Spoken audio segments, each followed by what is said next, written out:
கடந்த 3 மாதங்கள் இந்த அரசின் குறிப்பிடத்தக்க சாதனை என்னவென்றால், இதை நான் சொல்வது யாரும் கோச்சுக்க வேணாம். இந்த ஆட்சியில ஒரு கட்சியில வெற்றி பெறாங்க, வெற்றி பெற்ற பிறகு உடனே ராஜினாமா பண்றாங்க, உடனே வேற கட்சியில சேர்க்கிறாங்க. இது என்னன்னு சொல்றது? குதிரை பேரம் சொல்ல முடியும். இப்படிப்பட்டதெல்லாம் தவிர்க்க வேண்டும் என்று பொதுப்பணித்துறை அமைச்சர் அவர்கள். அன்புமிகு பேரவைத் தலைவர் அவர்களே, குதிரை பேரம் அப்படிங்கிற வார்த்தை அவையிலிருந்து நீக்கணுங்கிறத கேட்டுக்கிறோம். 2017 புரட்சித் தலைவி அம்மாவுடைய ஆட்சிக்கு எங்களுக்கும் உடன்பாடு உண்டு. 2017க்கு அப்புறம் வந்த உங்களுடைய ஆட்சிக்கும் எங்களுக்கும் உடன்பாடு இல்லை. அது ஏனென்றால் உண்மையான அதிமுக கிடையாது, அது அம்மாவுடைய அதிமுக கிடையாது. நீங்க சொல்லும் போது உட்காருங்க. குதிரை பேரம்னு சொல்றதுக்கு நான் விளக்கம் கொடுக்கணும். அம்மாவோட அதிமுக இருக்கிற வரைக்கும் நீட் கொண்டு வரப்படவில்லை, ஜிஎஸ்டி கொண்டு வரப்படவில்லை, சிஏஏ கொண்டப்படவில்லை, சிஏஏ கொண்டு வரப்படவில்லை. உங்களுடைய ஆட்சியில் தமிழகத்தினுடைய நலனுக்கு எதிராக டெல்லியுடன் சரண்டர் ஆனீங்க நீங்க. அதனால்தான் எங்களுடைய முதலமைச்சர் நீத்து போன அதிமுக சொன்னார். அதனால உங்கள் மீது நம்பிக்கை இருந்தால் சட்டமன்ற உறுப்பினர்கள் ரிசைன் பண்ணி தமிழக வெற்றி கழகத்தில் சேர வேண்டிய அவசியம் இல்லை. உங்கள் தலைமை மீது அதிமுக தொண்டர்கள் முழுவதுமாக விலகியதால் தான் தமிழக வெற்றி கழகம் உண்மையான புரட்சி தலைவர் எம்ஜிஆருடைய விசுவாசிகளும் அம்மாவோட விசுவாசிகளும் இன்றைக்கு தமிழக வெற்றி கழகத்தில் இணைந்து பணியாற்றிட்டு இருக்கார்கள். அதனால உங்களுடைய வார்த்தைகள் குதிரை பேரம் சொல்வது என்பது தவறு. கிட்டத்தட்ட 40 நிமிடம் பேசிக் கொண்டிருந்தார் முன்னாள் முதலமைச்சர் அவர்கள். நாங்கள் எதுவும் பேசவில்லை. ராஜினாமா செய்ய வேண்டியது அரசியலமைப்பின்படி எல்லோருக்கும் உரிமை இருக்கிறது. ஒரு கட்சி தலைமை மீது நம்பிக்கை இழக்கும் பொழுது முன்னாள் அமைச்சர்களும் சரி, எம்எல்ஏக்கும் சரி விலகி மாற்று கட்சிக்கு சேருவது இயல்பு. அதனால் அவையில் தேவையில்லாமல் சில வார்த்தைகளை சொல்லக்கூடாது எங்களுடைய தாழ்மையான வேண்டுகோள். உறுப்பினர் எரிசக்தி துறை சட்டத்துறை அமைச்சர், அவர் சொல்லி முடிச்சிருங்க. பேசுங்க, ஏதோ சொல்லணும். இடையில குறுக்கிட்டாங்க. கடைசியா பேசுங்கன்னு சொன்ன இல்லையா? கடைசியா இப்ப பேசுங்க. மாண்புமிகு பேரவைத் தலைவர் அவர்களே, மாண்புமிகு முன்னாள் முதலமைச்சர் பேசும்பொழுது மின்சார கட்டணம் உயர்த்தப்பட்டுள்ளதா சொல்லியிருந்தார். அந்த மாதிரி எந்த வகையிலும் மின்சார கட்டணம் உயர்த்தப்படவில்லை. அது இல்லாமல் மதுரையில இந்த சிறைவாசி, அதாவது சிறைத்துறையில சிறையில் இருந்தவர் மரணம் அடைந்தார் சொல்லியிருக்கார். உடல்நலம் சரியில்லாமல் மரணம் அடைந்தார். அது குறித்து விரிவாக அனைத்தும் அறிக்கையும் கொடுக்கப்பட்டுள்ளது. கடைசியாக இந்த குதிரை பேரம் என்பதை ஏற்கனவே பல முறை பேசிவிட்டோம், அதை பத்தி பேசக்கூடாது என்பது ஏற்கனவே இதை பற்றி நான் சொன்னேன். குதிரை பேரம் இல்லை, கழுதை பேரம் இல்லை, முடிச்சிருங்க, பேசக்கூடாது, நீக்கப்படுகிறது சொன்னேன். இப்ப அந்த வார்த்தை நீக்கப்படுகிறது. யாரும் இங்கே கூவாத்தூரில் நடந்ததை பற்றி யாரும் பேசவில்லை. இது ஒன்றும் கூவாத்தூர் இல்லை. குதிரை அவர்கள் தானாக முன்வந்து அவர்கள் தலைமை மீது அதிருப்தி கொண்டு அவர்கள் தானாக முன்வந்துதான் ராஜினாமா செய்தார்கள். இங்கே எந்த கூவாத்தூரும் நடக்கவில்லை. அவை முன்னவர் அவை முன்னவர் பேசுங்க. அவை முன்னவர்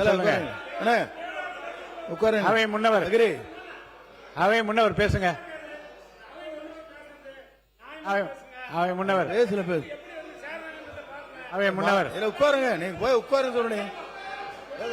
பேசுறீங்களா? இல்ல நீங்க அவை முன்னவர் அவங்க கிட்ட பேச, என்கிட்ட சொல்லுங்க. பேசுங்க. நீங்க உங்களுக்கு அனுமதிக்கிறேன் தலைவர்களே. நான் பேசுறதா வேண்டாமா? இப்படி கத்திட்டு இல்லங்க, நான் அனுமதிக்கிறேன். நீங்க பேசுங்க. மாண்புமிகு பேசுங்க. மாண்புமிகு பேரவைத் தலைவர் அவர்களே, மாண்பு உறுப்பினர், நான் சொல்ல முடிய வரை விடுங்க. உட்காருங்க பிளீஸ். உட்காருங்க. அக்ரி. உட்காருங்க. நான் பேசுறேன். அவை முன்னவர், நீங்க ஒரு எக்ஸ்பீரியன்ஸ், நீங்க என்ன பார்த்து பேசுங்க. அவங்கள்ட்ட பேசுங்க. மாண்புமிகு